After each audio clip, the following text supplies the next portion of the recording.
И последнее. В Якутии продолжается эстафета огня международных игр «Дети Азии». На этот раз огонь встречали в Верхнеколымском районе. С подробностями Наталья Ломанова. Представители 6-х международных игр «Дети Азии» встречали у здания аэропорта. Через центральные улицы Зырянки к площади Ленина символ предстоящих состязаний пронесли верхнеколымчане, достигшие определенных высот в спорте. Один из них – Игорь Елсаков.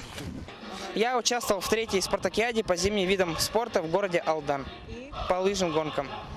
Занял 1-е место в северной группе и 2-е командное место.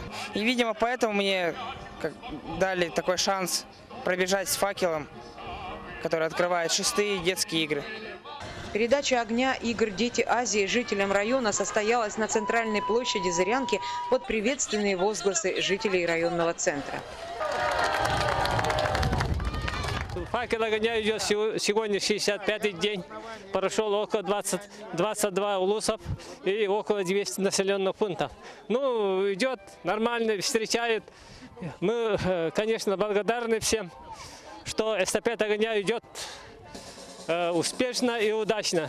Думаем, и в дальнейшем будет озарять священный огонь в горах и селях «Дети Азии».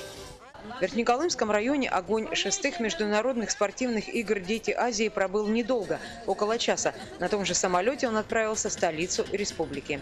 Наталья Ломанова, Александра Данилова, НВК «Саха», Зырянка.